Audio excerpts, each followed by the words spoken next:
ദൈവസ്വരം കേട്ട് നസ്രത്തിലേക്ക് തിരുക്കുടുംബത്തെ നയിച്ചവനെ, ദൈവഹിതത്തെ പിൻചൊല്ലിടുവാൻ ഈശോയ്ക്കു മാതൃകയായവനെ,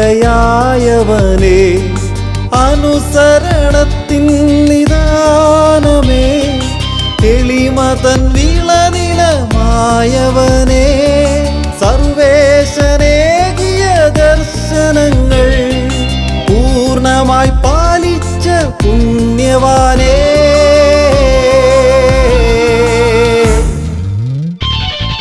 തിരുസഭാമാതാവിൻ പാലകനെ, മക്കളാം ഇവരെ നീ ഓർക്കണമേ.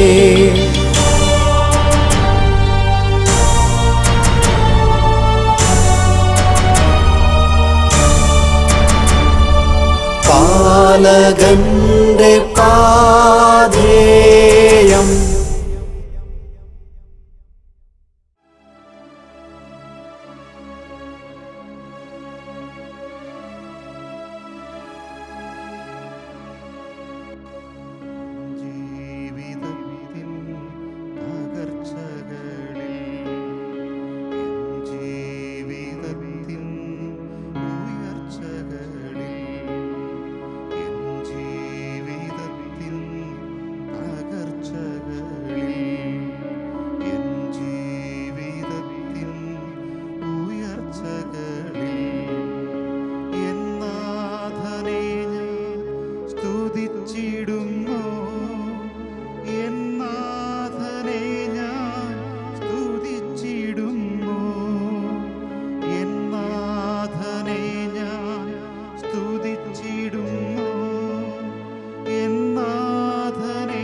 ദിവ്യകാരുണ്യ ഈശോയെ, അങ്ങയുടെ മഹത്വത്തിൻ്റെ താഴ്വാരയിലായിരുന്നുകൊണ്ട് ദൈവമക്കളായ ഞങ്ങൾ ഓരോരുത്തരും മുഴുവൻ ഹൃദയത്തോടും മുഴുവൻ ആത്മാവോടും സർവശക്തിയോടും ചേർന്ന് അങ്ങയെ ആരാധിക്കുന്നു, അങ്ങയെ മഹത്വപ്പെടുത്തുന്നു.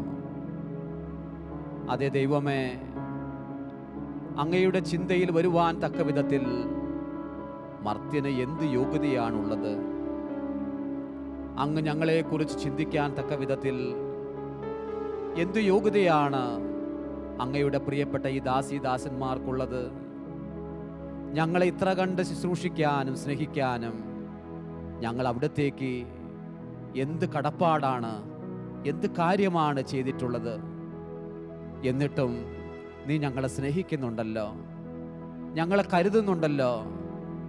സ്നേഹത്തോടെ ദൈവം നമുക്കായി നൽകുന്ന മുഴുവൻ ദാനങ്ങൾക്കും നമുക്ക് നന്ദി പറയണം. ശരിയാണ്, ഒരുപാട് കുറവുകളുണ്ട്, ഒരുപാട് പരാതികളുണ്ട്. എന്നാൽ അതിനേക്കാൾ എല്ലാം മുകളിൽ നമുക്ക് ഈശോയ്ക്ക് നന്ദി പറയണം. സങ്കീർത്തകൻ പറഞ്ഞതുപോലെ, അതെ, ദൈവം എനിക്ക് നൽകിയിരിക്കുന്ന ദാനങ്ങൾക്ക് ഞാൻ എൻ്റെ ദൈവത്തിന് എങ്ങനെ നന്ദി പ്രകാശിപ്പിക്കും?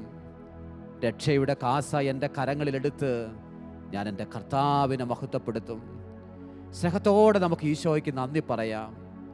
അവൻ നൽകിയിരിക്കുന്ന നന്മകൾക്കായി, ദാനങ്ങൾക്കായി നന്ദി പറയാം.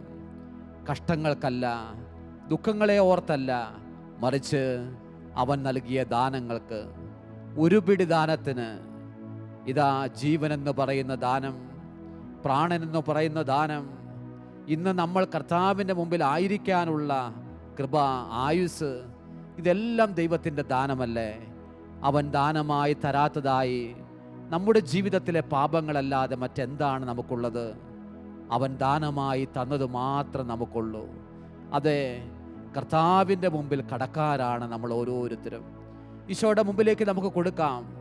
കർത്താവേ, എല്ലാം നീ ഞങ്ങൾക്കായി ദാനമായി തന്നതിന്, സ്നേഹവും കരുണയും തന്നതിന്, പാപമോചനവും വിടുതലും തന്നതിന്, പരിശുദ്ധാത്മാവിനെ ഞങ്ങൾക്ക് അമർത്തി കുലുക്കി തന്നതിന്, മുഴുവൻ കൃപകൾക്കും ദാനങ്ങൾക്കുമായി ഈ അനുഗ്രഹീതമായ സമയം ഈശോ ഞങ്ങളങ്ങേക്ക് നന്ദി പറയുന്നു. ഞങ്ങളങ്ങയെ സ്നേഹിക്കുന്നു കർത്താവേ, ഞങ്ങളങ്ങയെ ആരാധിക്കുന്നു ദൈവമേ. മുഴുവൻ ദാനങ്ങൾക്കും സ്നേഹത്തോടെ ഞങ്ങൾ നന്ദി പറയുന്നു. ഞങ്ങളങ്ങയെ ആരാധിക്കുന്നു, ഞങ്ങളങ്ങയെ മഹത്വപ്പെടുത്തുന്നു, ഞങ്ങളങ്ങയെ സ്തുതിക്കുന്നു. യേശുവേ ആരാധന, ദൈവമേ നന്ദി. കർത്താവേ ആരാധന, ദൈവമേ നന്ദി. ദൈവമേ ആരാധന, ദൈവമേ നന്ദി. ദൈവമേ ആരാധന, ദൈവമേ നന്ദി. ദൈവമേ നന്ദി, ദൈവമേ നന്ദി, ദൈവമേ ആരാധന, നിന്മഹാ കൃപയ്ക്കാ നിന്നെ ഞാൻ സ്തുതിച്ചിടുമെന്നും. നിന്മഹാ കൃപയ്ക്കാ നിന്നെ ഞാൻ സ്തുതിച്ചിടുമെന്നും. ദൈവത്തിൻ്റെ എല്ലാ കൃപകൾക്കും സ്നേഹത്തോടെ, തുറഞ്ഞ മനസ്സോടെ നമുക്ക് നന്ദി പറഞ്ഞുകൊണ്ട് പറയാം. കർത്താവേ, ക്ഷതങ്ങളെ ഓർത്ത് വേദനിക്കുകയല്ല, നിന്റെ കൃപകളെ ഓർത്ത് നന്ദി പറഞ്ഞ് ഈ സമയം ദൈവമക്കളായ ഞങ്ങൾ ഓരോരുത്തരും ഞങ്ങളെ തന്നെ അങ്ങയുടെ മുമ്പിൽ അർപ്പിക്കുന്നു. കൃപയാണ് ദൈവമേ, ഈ ജീവിതം കൃപയാണ്. 1000 മനുഷ്യർ ഞങ്ങളുടെ വലതു ഭാഗത്തും 10,000കണക്കിന് ദൈവമക്കൾ ഞങ്ങളുടെ ഇടതു ഭാഗത്തും മരിച്ചു വീഴുമ്പോൾ, തകർന്നടിയുമ്പോൾ, നീ ഞങ്ങളെ ഇപ്പോഴും അങ്ങയെ ഈ ഭൂമിയിൽ ആരാധിക്കാൻ അനുവദിക്കുന്നുണ്ടല്ലോ. നന്ദി പറയുന്നു ദൈവമേ, കൃപയ്ക്കായി നന്ദി പറയുന്നു. സ്നേഹത്തോടെ നമുക്ക് ദൈവത്തെ മഹത്വപ്പെടുത്താം. നിന്മഹാ കൃപയ്ക്കാ നിന്നെ ഞാൻ സ്തുതിച്ചിടുമെന്നും.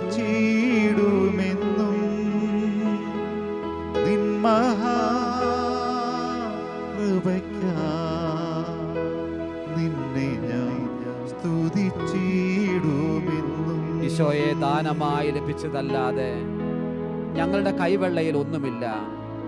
ഞങ്ങൾ അങ്ങയുടെ മുമ്പിലേക്ക് വരുമ്പോൾ ഞങ്ങൾ എന്താണ് അങ്ങയുടെ മുമ്പിൽ അർപ്പിക്കാനുള്ളത്? അങ്ങ് ഞങ്ങൾക്ക് ദാനമായി തന്നതേ ഞങ്ങൾക്ക് തരാനുള്ളൂ.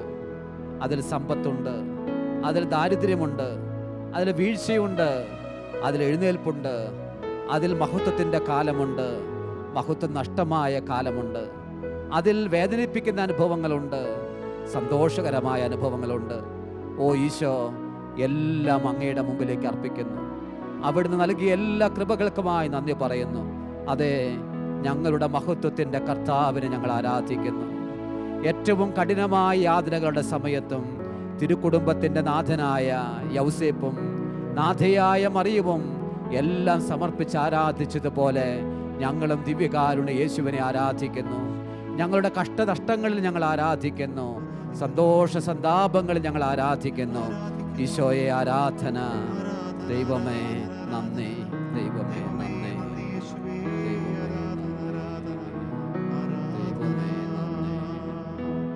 ഞങ്ങളങ്ങേ ആരാധിക്കുന്നു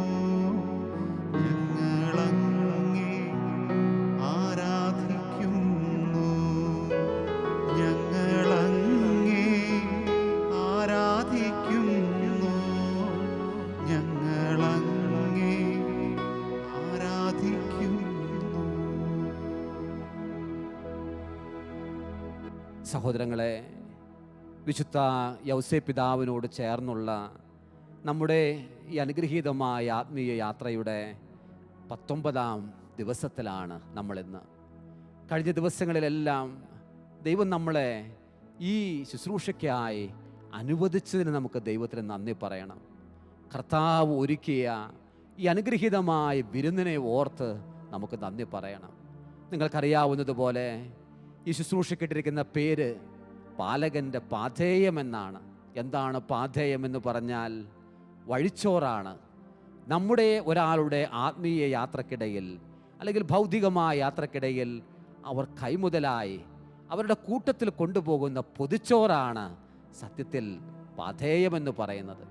യൗസേപ്പ് അവൻ നമ്മുടെ സുഹൃതങ്ങൾ വളർത്താനും സുഹൃതങ്ങളിൽ നമ്മളെ ഓരോരുത്തരെയും പരിപോഷിപ്പിക്കാനും ഈ ആത്മീയ യാത്രക്കിടയിൽ സഹായിക്കുന്നു. ഓരോ ദിവസവും നമ്മൾ ധ്യാനിക്കുന്നത് ഓരോ സുഹൃതങ്ങളുമായി ബന്ധപ്പെട്ട കാര്യങ്ങളാണ്. നമുക്ക് സ്നേഹത്തോടെ പ്രാർത്ഥിക്കാം.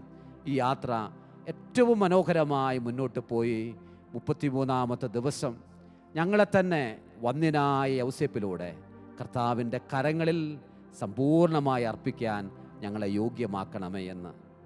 ഈ ദിവസം ധ്യാനിക്കുന്നത് ദാരിദ്ര്യത്തിൻ്റെ സ്നേഹിതനായ യൗസേപ്പ്. ദൈവവചനം, ആത്മാവിൽ ദരിദ്രരായവർ ഭാഗ്യവാന്മാർ, സ്വർഗരാജ്യം അവരുടേതാണ്. മത്തായി സുവിശേഷം 5-ാം അധ്യായം 3-ാമത്തെ തിരുവചനം. സഹോദരങ്ങളെ, നമ്മുടെ യൗസേപ്പ് ദരിദ്രനായിരുന്നു. തിരുക്കുടുംബം ദാരിദ്ര്യത്തിലായിരുന്നു. ദാരിദ്ര്യം എന്ന് പറഞ്ഞാൽ ദൈവകരുണ ലഭിക്കാത്ത വ്യക്തിയും കുടുംബവുമായി ചിത്രീകരിക്കപ്പെടുന്ന ഒരു കാലത്താണ് ഏറ്റവും ദാരിദ്ര്യകരമായ അന്തരീക്ഷത്തിൽ ഉണ്ണിയേശു അമ്മ മറിയത്തിൻ്റെയും യൗസേപ്പിൻ്റെയും മടിയിൽ പിറന്നു വീണത് എന്ന് നമ്മൾ ഓർക്കണം. ഏതെങ്കിലും കുടുംബം ദാരിദ്ര്യത്തിലാണ് കഴിയുന്നത് എങ്കിൽ, സമ്പത്ത് അവർക്ക് തീരെയില്ല എങ്കിൽ, ഇതാ ആ കുടുംബത്തിൽ എന്തോ കുറവുണ്ടെന്നും ദൈവകരുണയുടെ കുറവുണ്ട് എന്നും ചിത്രീകരിക്കപ്പെട്ടിരുന്ന, വ്യാഖ്യാനിച്ചു കൊണ്ടിരുന്നൊരു കാലത്താണ് മിശിഹ പിറന്നു വീഴുന്നത് ദാരിദ്ര്യത്തിൽ. സമ്പന്നനെ എന്നതുപോലെ തന്നെ ദരിദ്രനെയും ചേർത്ത് പിടിക്കാൻ മുഴുവൻ സമ്പത്തുമുണ്ടായിരുന്ന, സമ്പത്തിൻ്റെ മുഴുവൻ ഉടയവനായിരുന്നവൻ ഏറ്റവും ദരിദ്രമായ അന്തരീക്ഷത്തിൽ ജനിച്ചു വീഴുന്നു. 2 പ്രധാനപ്പെട്ട കാര്യങ്ങൾ ഇവിടെ നമ്മൾ സൂക്ഷിക്കണം. ഭൗതികമായ ദാരിദ്ര്യം, ഭക്ഷിക്കാനില്ലാത്തത്, താമസിക്കാനില്ലാത്തത്, വസ്ത്രമില്ലാത്തത് മാറ്റിക്കളയേണ്ട ദാരിദ്ര്യങ്ങളല്ലേ? തീർച്ചയായിട്ടും അങ്ങനെയാണ്. ദാരിദ്ര്യം മാറാൻ വേണ്ടിയിട്ടല്ലേ ഒരർത്ഥത്തിൽ പറഞ്ഞാൽ യൗസേപ്പ് അധ്വാനിച്ചത്? തീർച്ചയായും അന്നത്തെ അപ്പത്തിന് വേണ്ടിയിട്ടാണ് അധ്വാനിച്ചത്.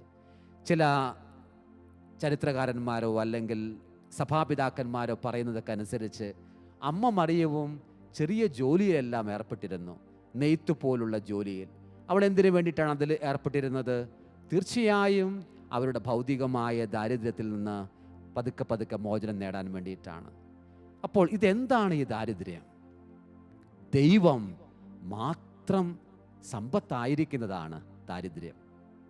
ശരിയാണ്, ഈ കുടുംബം ദാരിദ്ര്യത്തിലായിരുന്നു ഭൗതികമായി പോലും. നമുക്ക് വളരെ കൃത്യമായി കാണാൻ കഴിയുന്ന 1-2 സംഭവങ്ങൾ, ഒരു സംഭവം മാത്രം വേണമെങ്കിൽ നമുക്കൊന്ന് നോക്കാം. അന്ന് ഈശോ ജനിച്ച് 40 ദിവസം കഴിഞ്ഞപ്പോൾ ദേവാലയത്തിൽ ഈശോയെ സമർപ്പിക്കുന്ന സമയം, ലേവ്യരുടെ പുസ്തകം 12-ാമത്തെ അധ്യായത്തിൽ പറയുന്നതനുസരിച്ച് 2 തരം ബലികൾ അവർ അർപ്പിക്കാനായി ബലിമൃഗങ്ങളെ പുരോഹിതരുടെ കയ്യിൽ വെച്ചു കൊടുക്കണം. ഒന്ന്, ദഹന ബലിക്കായി ഒരു കുഞ്ഞാടിനെ കൊടുക്കണം. 2, പാപപരിഹാര ബലിക്കായി ഒരു ചെങ്ങാലിയെയോ പ്രാവിൻ കുഞ്ഞിനെയോ കൊടുക്കണം. പ്രത്യേകം ലേവ്യരുടെ പുസ്തകത്തിൽ രേഖപ്പെടുത്തിയിട്ടുണ്ട്. ദരിദ്രരാണ് എങ്കിൽ, സമ്പത്തില്ല എങ്കിൽ അവർ ഇതാ പ്രാവുകളെ സമർപ്പിച്ചാലും മതി. ലൂക്കായുടെ സുവിശേഷം 2-ാമത്തെ അധ്യായത്തിൽ പ്രത്യേകം രേഖപ്പെടുത്തി, നമ്മുടെ യൗസേപ്പും നമ്മുടെ മറിയവും സമർപ്പിച്ചത് മറ്റൊന്നുമില്ലാത്തത് കൊണ്ട് 2 പ്രാവിൻ കുഞ്ഞുങ്ങളെ മാത്രമാണ് എന്ന്. ചില സഭാപിതാക്കന്മാരും പ്രത്യേകിച്ചും ഇവരുടെ ധാരാളമായി തിരുക്കുടുംബത്തെ ധ്യാനിക്കുകയും ചെയ്തിരിക്കുന്ന വ്യക്തികൾ ഇങ്ങനെ പറയാറുണ്ട്, ഈജിപ്തിലേക്ക് ഇവർ പലായനം ചെയ്യുന്ന നേരത്ത് ഇവരുടെ കയ്യിൽ ഒന്നുമില്ല. കൈവിട്ട പോക്കല്ലേ പോകുന്നത്. അവരുടെ കയ്യിൽ ഒന്നുമില്ല. അവർക്ക് ഒട്ടും പരിചിതമല്ലാത്ത സ്ഥലത്തേക്കാണ് അവർ പോകുന്നത്. പോകുന്ന വഴിയിൽ യാതൊരു വഴിയുമില്ലാത്തതുകൊണ്ട് ഉണ്ണിക്കായി പൂജ രാജാക്കന്മാർ സമർപ്പിച്ച ആ പൊന്നും മീറയും കുന്തിരിക്കവും വിറ്റാണ് അവർ പൈസ കുറച്ച് സമാഹരിച്ചത് എന്ന്. ആ പൊന്നും മീറയും കുന്തിരിക്കം പോലും കൊടുത്തുകൊണ്ട് കുറച്ച് പൈസ സമാഹരിച്ച് മുന്നോട്ട് പോകേണ്ട സ്ഥിതിയിലേക്ക് ഈ കുടുംബം നീങ്ങുകയാണ്. ഓർക്കണം, തിരുക്കുമാരനായ മിശിഹായ സകല സമ്പത്തിൻ്റെയും ഉടയവനായ ഈശോ അവരുടെ മാറിൽ ചാഞ്ഞ് കിടക്കുന്നുണ്ട്. ഈശോ ഇതെല്ലാം കാണുന്നുണ്ട്. പക്ഷേ ഈശോയ്ക്ക് അറിയണം, ഈശോ മനസ്സിലാക്കി കരുതുകയാണ് ഇവരിതിലൂടെ കടന്നു പോകണം. സായാഹ്നങ്ങളിൽ അമ്മ മറിയവും യൗസേപ്പും തമ്മിൽ സംസാരിക്കാറുണ്ട് കൂടുതൽ സമയം. യൗസേപ്പ് മറിയത്തോട് പറഞ്ഞു, മറിയം, സത്യത്തിൽ നമ്മൾ ഇത്രയും ദാരിദ്ര്യത്തിലായതുകൊണ്ടാണോ ഈശോ മിശിഹ നമ്മളുടെ ഭവനത്തിൽ വന്ന് പിറന്നത്? നമ്മുടെ ദാരിദ്ര്യം സത്യത്തിൽ നമുക്കൊരു യോഗ്യതയായിട്ട് മാറുകയായിരുന്നു. കാരണം നമുക്ക് മറ്റൊരു സമ്പത്തുമില്ല. ദൈവമല്ലാതെ മറ്റൊരു സമ്പത്തും നമുക്ക് ഇല്ല എന്ന് അറിയാവുന്നത് കൊണ്ടാണോ സ്വർഗത്തിലെ ദൈവം തൻ്റെ അരുമജാതനെ, ഏകജാതനെ നമ്മുടെ കൈവെള്ളയിൽ കൊണ്ടുവന്നത്? സഹോദരങ്ങളെ, അറിയണം, ദൈവം നമ്മുടെ ദാരിദ്ര്യങ്ങളെ അനുഗ്രഹമായി പകർത്താൻ ധാരാളം അവസരങ്ങൾ നമ്മുടെ ജീവിതത്തിൽ ദൈവം കൊണ്ടുവന്ന് തരും. നിങ്ങൾ ഓരോരുത്തരും ചിന്തിച്ചു നോക്കുക. ഒരു പക്ഷേ കഠിനമായ യാതനകളും ദാരിദ്ര്യവും ഭൗതികമായ ദാരിദ്ര്യമൊക്കെ അനുഭവിച്ചു കൊണ്ട് പോയിരുന്ന കാലത്ത് കുറേ കൂടി ദൈവത്തിൽ ആശ്രയിക്കാൻ നിങ്ങളിൽ പലർക്കും കഴിഞ്ഞിരുന്നു. നമുക്ക് പലപ്പോഴും മുട്ടുകുത്താൻ കഴിഞ്ഞിരുന്നു. നമുക്ക് പലപ്പോഴും സഹനങ്ങളെ പ്രാർത്ഥനയാക്കാൻ കഴിഞ്ഞിരുന്നു. സഹനങ്ങൾ സ്വീകരിക്കുന്ന നേരത്ത് അധികമൊന്നും പരാതികൾ നമ്മൾ പറയുമായിരുന്നില്ല. എന്നാൽ ഇന്ന് എല്ലാ സാഹചര്യങ്ങളുമുള്ള ഇടങ്ങളിലേക്ക് നമ്മൾ വഴിമാറി. എല്ലാം നമ്മുടെ മുമ്പിൽ വിളമ്പപ്പെട്ടു. പക്ഷേ ഈശോ നമുക്ക് കൈമോശം വരുന്നു. ദൈവത്തിൽ ആശ്രയിക്കാൻ നമ്മുടെ കുഞ്ഞുങ്ങളെയോ നമുക്ക് തന്നെയോ കഴിയാതെ പോകുന്നു. ഇതാ, ആത്മാവിൽ ദരിദ്രനായിരിക്കാൻ, ദാരിദ്ര്യത്തിൻ്റെ സ്നേഹിതനായിരിക്കാൻ യൗസേപ്പ് എപ്പോഴും ആഗ്രഹിക്കാനുള്ള കാരണം മറ്റൊന്നുമല്ല, ദൈവം മാത്രം സമ്പത്തായിരിക്കണം. അവൻ എപ്പോഴും ചിന്തിച്ചത് എങ്ങനെയാണ്? ദൈവം സമ്പത്തായിരിക്കണം. ദൈവം സമ്പത്താകണമെങ്കിൽ തൊട്ടടുത്ത പണിശാലയിൽ അവൻ ജോലി ചെയ്ത് വീട്ടിലേക്ക് മടങ്ങി വരുമ്പോൾ അന്ന് സായാഹ്നത്തിൽ വേദഗ്രന്ഥം വായിച്ചും പ്രാർത്ഥിച്ചും അന്നത്തെ അപ്പത്തിന് വേണ്ടി ദൈവം തൻ്റെ ഊട്ടുമേശയിൽ എല്ലാം ഒരുക്കിയതിനെ ഓർത്ത് നന്ദി പറയാൻ അവന് കഴിയണം. പിറ്റേ ദിവസം, ദൈവമേ എനിക്ക് മറ്റൊരു ജോലി തരണമേ എന്ന് പറഞ്ഞ് അവന് ദൈവത്തിൽ ആശ്രയിക്കാൻ കഴിയുമായിരുന്നു. സങ്കടങ്ങളുടെ പെരുമഴ എപ്പോഴും അവൻ്റെ ജീവിതത്തിൽ കടന്നു വരുമ്പോഴും അവന് കൂടുതൽ ദൈവത്തിൽ ആശ്രയിക്കാനായിട്ട് കഴിയുമായിരുന്നു. സഹോദരങ്ങളെ, ദാരിദ്ര്യത്തിൻ്റെ സ്നേഹിതനാണ് നമ്മുടെ ഈശോയുടെ പിതാവായ യൗസേപ്പ്.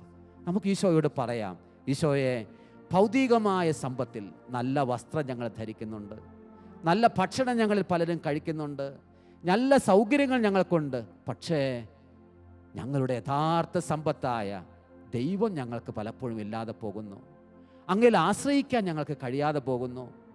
ദാരിദ്ര്യത്തിൻ്റെ സ്നേഹിതനായ യൗസേപ്പിനെ പോലെ അങ്ങയിൽ ആശ്രയിക്കാൻ, അങ്ങയോട് കൂടുതൽ ചേർന്നിരിക്കാൻ ദൈവമേ ഞങ്ങളെ അനുവദിക്കണമേ എന്ന് പ്രാർത്ഥിക്കണം. നിങ്ങളിൽ ചിലരെങ്കിലും ഭൗതികമായും ഒരുപാട് ദാരിദ്ര്യത്തിൽ കഴിയുന്നവരായിരിക്കും. നമ്മൾ ഇങ്ങനെ ചിന്തിക്കണം. ജോബിനോട് ദൈവം പറഞ്ഞതുപോലെ, ജോബേ, നിന്റെ ജീവിതത്തിൽ ദൈവം ചെയ്ത അത്ഭുതങ്ങളെക്കുറിച്ച് നീ ധ്യാനിക്കുക. ജോബേ, നിന്റെ ജീവിതത്തിൽ ദൈവം ചെയ്ത അത്ഭുതങ്ങളെക്കുറിച്ച് ധ്യാനിക്കുക. ഞാൻ ഈ പറയുന്നത്, ഇപ്പോൾ എനിക്ക് സംസാരിക്കാൻ പ്രാണനുള്ളത് ദൈവത്തിൻ്റെ ദാനമല്ലേ? ഇങ്ങനെ കേൾക്കാൻ ഒരു സമൂഹമുള്ളത് ദൈവത്തിൻ്റെ ദാനമല്ലേ? ഒരായുസ് നമുക്ക് തന്നത് ദൈവത്തിൻ്റെ ദാനമല്ലേ? എണ്ണിയാൽ തിട്ടപ്പെടുത്താത്ത ദാനങ്ങൾ നമുക്കുള്ളതുകൊണ്ട് എപ്പോഴും നമ്മൾ ദൈവത്തിൻ്റെ മുമ്പിൽ കടക്കാരനാണ്. ഇതുകൊണ്ടാണ് യൗസേപ്പിൻ്റെ ഉള്ളിൽ എപ്പോഴും ചിന്തയുണ്ടായിരുന്നു, ദൈവമേ, ദൈവമേ, അങ്ങ് വെറുതെ നിന്നിരുന്ന ദേവാലയത്തിൽ ശുശ്രൂഷയായി മുന്നോട്ട് പോയിരുന്ന എന്നെ പിടിച്ച് ഏറ്റവും അനുഗ്രഹീതമായ കാര്യത്തിന് വേണ്ടി നീ നിയോഗിച്ചില്ല ദൈവമേ. ദൈവമേ, നിൻ്റെ മുമ്പിൽ എത്രയോ വലിയ കടക്കാരനാണ് ഞാൻ, എത്രയോ വലിയ ദരിദ്രനാണ് ഞാൻ. ആത്മാവിൽ ദാരിദ്ര്യം എന്ന് പറഞ്ഞാൽ ദൈവം മാത്രം സമ്പത്തായിരിക്കുന്നവൻ. നമുക്ക് കർത്താവിനോട് പറയാം, കർത്താവെ, ഭൗതിക ദാരിദ്ര്യം പോലും അനുഭവിക്കുന്ന കുടുംബങ്ങൾ ഞങ്ങളിലുണ്ട് എങ്കിലും എപ്പോഴും അങ്ങയിൽ ആശ്രയിക്കാനുള്ള ഒരു മനസ്സ് നീ ഞങ്ങൾക്ക് തരണമേ. അങ്ങ് മാത്രം ഞങ്ങളുടെ ബലം, ഞങ്ങളുടെ ആഹാരം ആയി മാറട്ടെ. സ്നേഹത്തോടെ കർത്താവിലേക്ക് തിരിഞ്ഞ് നമുക്ക് പ്രാർത്ഥിക്കാം. ദൈവം തരുന്ന ദാനങ്ങൾക്ക് നമുക്ക് നന്ദി പറയാം. എല്ലാമാകാൻ നമ്മൾ ഒന്നുമല്ലാതായി മാറണം. എല്ലാത്തിനും മുകളിൽ വരാൻ, എല്ലാത്തിൻ്റെയും കീഴെ നമ്മൾ വരണം. അതെ ദൈവമേ, തിരുക്കുടുംബം ദാരിദ്ര്യത്തിലായിരുന്നുവല്ലോ. ആ ദാരിദ്ര്യത്തിൻ്റെ നടുവിലാണല്ലോ തിരുക്കുമാരൻ പിറന്നു വീണത്. ഞങ്ങളുടെ എല്ലാ കഷ്ടനഷ്ടങ്ങളുടെ മധ്യത്തിലും മിശിഹായെ ആരാധിക്കാൻ, മിശിഹായെ ചേർത്ത് പിടിക്കാൻ യൗസേപ്പിനെ പോലെ ഞങ്ങൾ ഓരോരുത്തരും ദൈവത്തിൻ്റെ തിരുമുമ്പിൽ കടക്കാരാണ് എന്നുള്ള ബോധ്യം നീ ഞങ്ങൾക്ക് തരണമേ. നീ ഞങ്ങൾക്ക് തരണമേ ഈശോ. സ്നേഹത്തോടെ ഈശോയുടെ മുമ്പിലേക്ക്, അവൻ മാത്രമാണ് നമ്മുടെ ആശ്രയം, അവൻ മാത്രമാണ് നമ്മുടെ ആശ്രയവും കേദാരവുമായിരിക്കുന്നവനെന്ന് വിശ്വസിച്ചുകൊണ്ട് സ്നേഹത്തോടെ നമുക്ക് കർത്താവിന് നന്ദി പറയാം. ദൈവമേ ആരാധന, കർത്താവെ നന്ദി, കർത്താവെ ആരാധന, ദൈവമേ നന്ദി. ദൈവമേ, എല്ലാം ദാനമായി തരുന്നതിന്, എല്ലാം ഞങ്ങളുടെ മുമ്പിൽ വിളമ്പി തരുന്നതിന് ദൈവമേ ആരാധിക്കുന്നു. ദൈവമേ, പരാതികളില്ലാതെ ആരാധിക്കുന്നു. ദൈവമേ, എല്ലാം കൃപയായി ചൊരിയുന്നതിന് നന്ദി പറയുന്നു. ദൈവമേ ആരാധിക്കുന്നു. ദൈവമേ, ദൈവമേ ആരാധന. ദൈവമാണെൻ്റെ ഓഹരിയും ഭാഗധേയവും പാനപാത്രവും. ദൈവമാണെൻ്റെ ഓഹരിയും ഭാഗധേയവും പാനപാത്രവും. ആയത്ര ഭാഗ്യം ഈ ജീവിതം, നീ കൂടെയുള്ളതാ സമ്പന്നനാം. ആയത്ര ഭാഗ്യം എൻ ജീവിതം, നീ കൂടെയുള്ളതാ സമ്പന്നനാം. ഓ ഈശോയെ, സകല സമ്പത്തിൻ്റെയും ഉടയവനായ നീ യൗസേപ്പിൻ്റെ ഒപ്പമുണ്ടായിരുന്നത് കൊണ്ട് അവൻ്റെ ഭൗതികമായ ദാരിദ്ര്യത്തിൽ പോലും അവന് വിഷമം തോന്നിയില്ല, അവൻ പരാതിപ്പെട്ടില്ല. കാരണം ദൈവം എല്ലാത്തിൻ്റെയും ഉടയവൻ, എല്ലാ കൃപകളുടെയും ദാതാവ് അവൻ്റെ മാറിൽ ചാഞ്ഞ് കിടക്കുന്നുണ്ടല്ലോ. ഇതുപോലെ തന്നെ ദൈവമേ, നിന്നിൽ എപ്പോഴും ആശ്രയിക്കാനുള്ളൊരു മനസ്സ് നീ ഞങ്ങൾക്ക് തരണമേ. ദൈവം ഞങ്ങൾക്ക് കൈമോശം വന്നാൽ, എന്തൊരു സമ്പത്തുണ്ടായാലും, വഴിമാറുന്ന എന്ത് ഞങ്ങളിൽ വന്ന് പെട്ടാലും എന്തു പ്രയോജനമാണുള്ളത്? കർത്താവേ, നീ എൻ്റെ സമ്പത്തായിരിക്കണമേ, നീ എൻ്റെ ഓഹരി ആയിരിക്കണമേ, നീ എൻ്റെ പ്രതീക്ഷയായിരിക്കണമേ, നീ എൻ്റെ സ്വപ്നമായിരിക്കണമേ, നീ എൻ്റെ പ്രതീക്ഷയും എൻ്റെ കേദാരവും എല്ലാമായി നീ മാറണമേ. സ്നേഹത്തോടെ നമുക്ക് പ്രാർത്ഥിക്കാം. ദൈവമാണെൻ്റെ ഓഹരിയും ഭാഗധേയവും പാനപാത്രവും. ആയത്ര ഭാഗ്യം ഈ ജീവിതം, നീ കൂടെയുള്ളതാ സമ്പന്നനാ. രക്ഷകന്റെ കാവൽക്കാരനും പരിശുദ്ധ കന്യകാമറിയത്തിന്റെ പങ്കാളിയുമായ യൗസേപ്പിതാവേ, അങ്ങേ കരങ്ങളിൽ ദൈവം തൻ്റെ ഏകജാതനെ ഫലമേൽപ്പിച്ചുവല്ലോ. മറിയം അങ്ങയിൽ വിശ്വാസമർപ്പിച്ചു. അങ്ങയോടൊപ്പം ക്രിസ്തു ഒരു സമ്പൂർണ്ണ മനുഷ്യനായി തീർന്നു.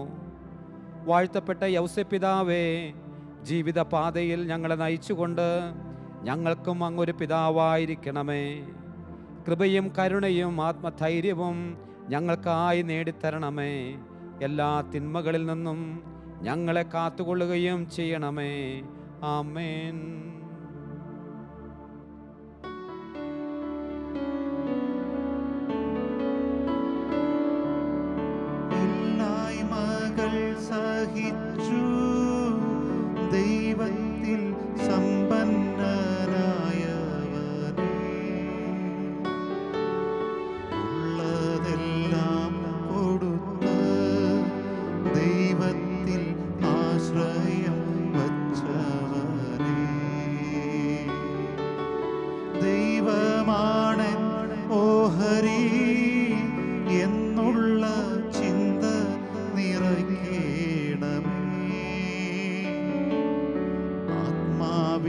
ദരിദ്രരാ ജീവിക്കാൻ ഞങ്ങളെ പ്രാപ്തരാക്കൂ.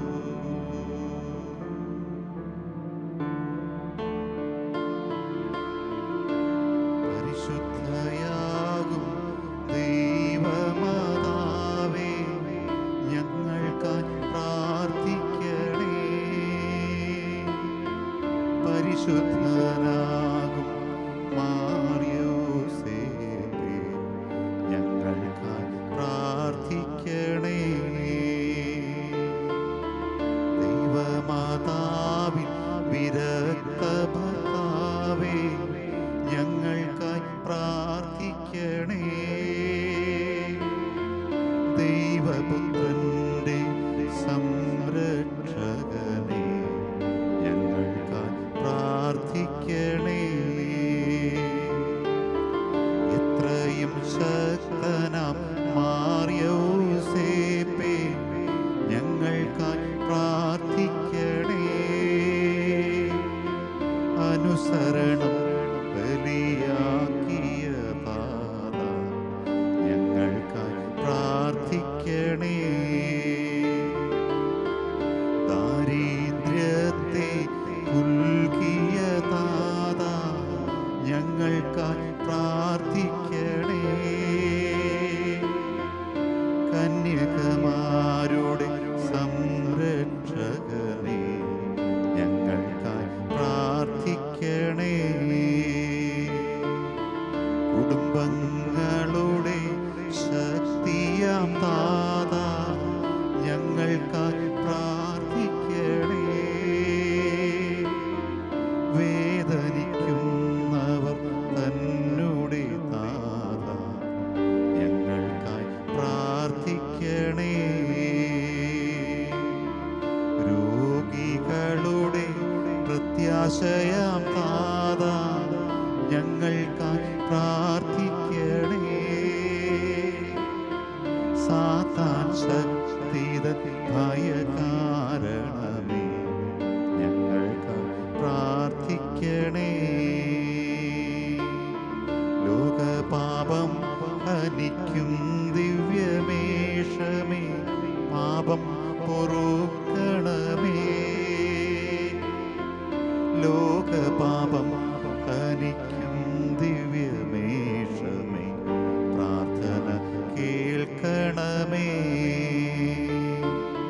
ലോകപാപം ഹനിക്കും ദിവ്യമേഷമേ, ഞങ്ങളെ അനുഗ്രഹിക്കൂ. താതനും സുതനും പരിശുദ്ധാത്മനും സ്തുതിയുണ്ടായിടട്ടെ.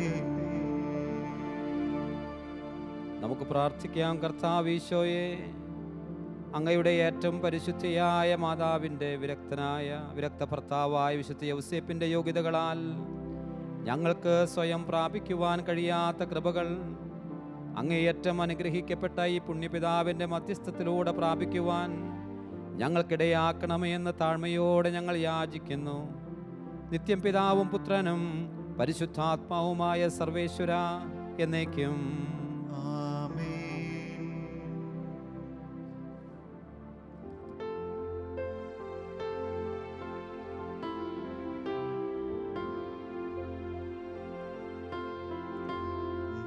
ദൈവമാണെൻ്റെ ഓഹരിയും ഭാഗധേയവും പാനപാത്രവും. ദൈവമാണെൻ്റെ ഓഹരിയും പാനപാത്രവും ഭാഗധേയവും.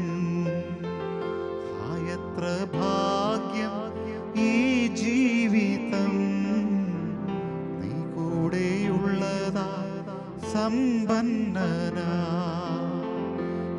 എത്ര ഭാഗ്യം എൻ ജീവിതം, നീ കൂടെയുള്ളതാ സമ്പന്നനാ. ആരാധനാ പാട ഈശോയ്ക്ക്, ആരാധനാ പാട യേശുവിന്. ആരാധന പാട യേശുവി